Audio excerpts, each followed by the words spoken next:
নমস্কার সকলকে, কেমন আছো তোমরা সবাই? স্বাগত জানাই আমার একটি নতুন ভিডিওতে। এই ভিডিওটির মাধ্যমে আমি শেয়ার করতে চলেছি কালকা শিমলা টয় ট্রেনের অভিজ্ঞতাটি আমাদের কেমন ছিল সেটি নিয়ে। তো চলো দেখতে থাকো পুরো ভিডিওটি, আশা করি তোমাদের সকলের খুব ভালো লাগবে। কালকা শিমলা টয় ট্রেন, যার জার্নি শুরু হয়েছিল 1903 সালে এবং এটি ইউনেস্কো ওয়ার্ল্ড হেরিটেজের স্বীকৃতি পায় 2008 সালের 8ই জুলাই। আমরা জার্নি করেছিলাম 52443 শিমলা হলিডে স্পেশাল টয় ট্রেনটিতে, যেটি কালকা থেকে ছেড়ে যাবে সকাল 8টা 5 মিনিটে। আমাদের টিকিট ছিল ফার্স্ট ক্লাস F3-তে। সিট নাম্বারগুলি পেয়েছিলাম 1, 2, 3 এবং 6, যার মধ্যে 1, 3 এবং 6 নম্বর ছিল উইন্ডো সাইড। এই ট্রেনটি অর্থাৎ 52443 কালকা শিমলা হলিডে স্পেশাল ট্রেন, যেটি কালকা থেকে সকাল 8টা 5 মিনিটে ছেড়ে যায় এবং দুপুর 1টা 35 নাগাদ শিমলা স্টেশনে পৌঁছায়। ট্রেনটি ধর্মপুর, বারগ, সোলান, কান্দাঘাট এবং সামারহিলের মতন প্রধান স্টেশনগুলিতেই শুধুমাত্র স্টপেজ রয়েছে। ট্রেনটিতে আছে মোট 7টি কোচ, তার মধ্যে 3টি জেনারেল, 2টি চেয়ার কার এবং 2টি ফার্স্ট ক্লাস কোচ। এবং এই ট্রেনটি সর্বমোট 156 জন যাত্রী নিয়ে যাতায়াত করতে পারে।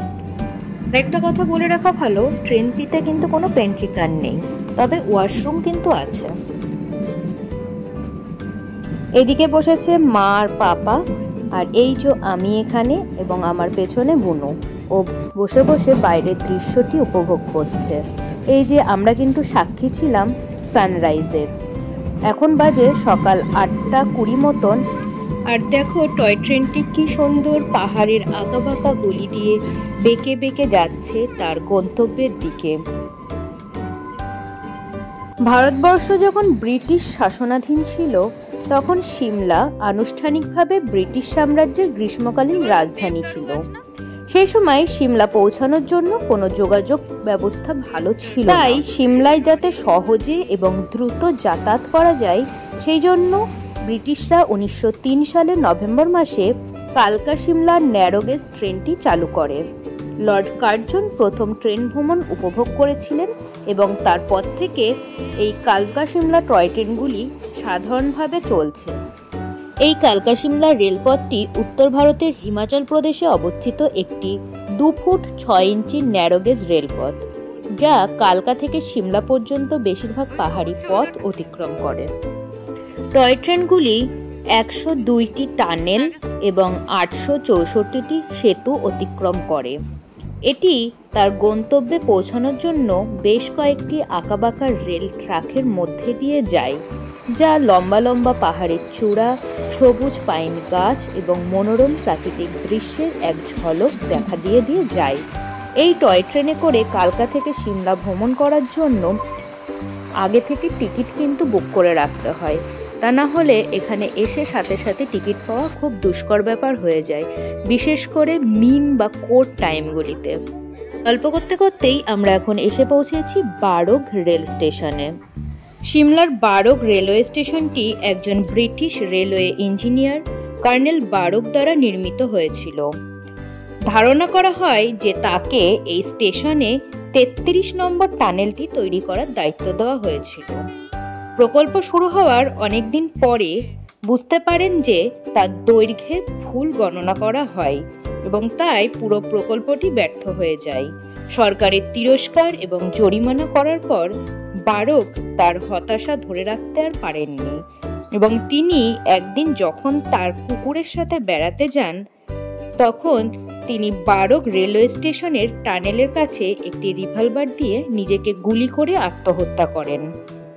তারপর থেকেই এই রেলওয়ে স্টেশনটিকে ভারতের শীর্ষস্থানীয় ভুতুড়ে রেলওয়ে স্টেশনগুলির মধ্যে একটি হিসাবে বিবেচনা করা হয়।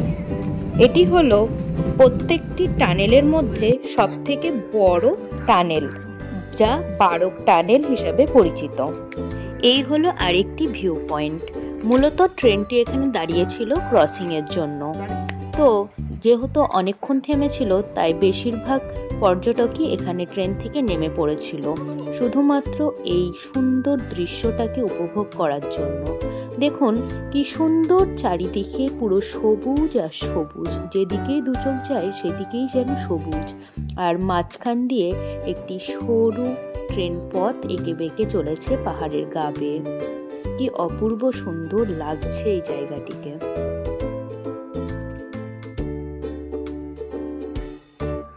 বলতে গেলে ট্রেনের প্রায় সমস্ত যাত্রীরাই এখানে নেমে পড়েছে শুধুমাত্র এই ভিউটাকে উপভোগ করার জন্য, এবং প্রত্যেকে নিজের নিজের মতন করে এখানে ফটো তুলছে, ভিডিও করছে, কেউ শর্টস রিল বানাচ্ছে, বিভিন্নভাবে প্রত্যেকে নিজের নিজের মতন করে জায়গাটির সৌন্দর্য উপভোগ করছে। এই যে ক্রসিংয়ে যে ট্রেনটি আসার কথা ছিল সেটি চলে এসেছে, এবার আমাদেরও ট্রেনে ওঠার পালা। তারপর আমরা আবার আমাদের গন্তব্যের দিকে রওনা দেব।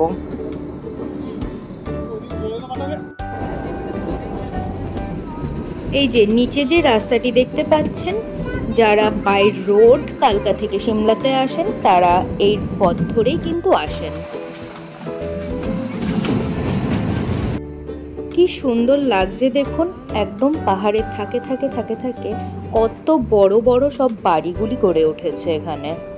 একটা পুরো শহর কিন্তু পাহাড়ের কোলে কোলে এরকম ধাপে ধাপে গড়ে উঠেছে। একটা জিনিস লক্ষ্য করেছেন, এখানকার ক্যাকটাসগুলি, আমাদের ওদিকে কিন্তু এত বড় বড় ক্যাকটাস দেখতে পাওয়া যায় না।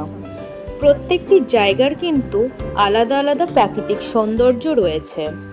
এই ধরুন বিভিন্ন পাহাড়ি এলাকাতেই ঘুরেছি, যেমন কাশ্মীরের একটি আলাদা সৌন্দর্য, এদিকে সিকিম গ্যাংটকের আলাদা সৌন্দর্য, মেঘালয়ের আলাদা সৌন্দর্য, আবার এখানকার আলাদা সৌন্দর্য।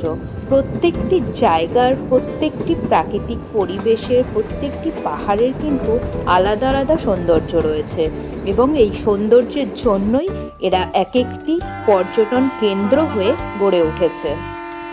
আসুন আপনাদের সাথে পরিচয় করিয়ে দিই এই যে কিউট কিউট মাংকিদের সাথে। কি কিউট বলুন।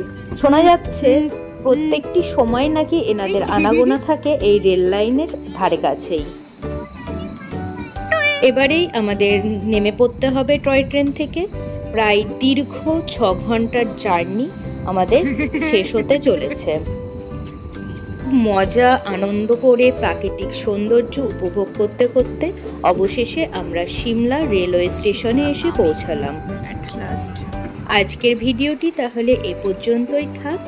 আমরাও হোটেলে উঠে ফ্রেশ হয়ে নিয়ে আবার বিকেলে ঘুরতে বেরোবো। সাথে থাকবেন, পাশে থাকবেন এবং সবসময় পজিটিভ থাকবেন। আজকের মতন তাহলে টাটা। আবার খুব শীঘ্রই আপনাদের সাথে দেখা হচ্ছে নতুন আরেকটি ভিডিও নিয়ে। সিমলা সিরিজটি দেখার জন্য অবশ্যই কিন্তু আমার চ্যানেলটিকে সাবস্ক্রাইব করে পাশে থাকবেন।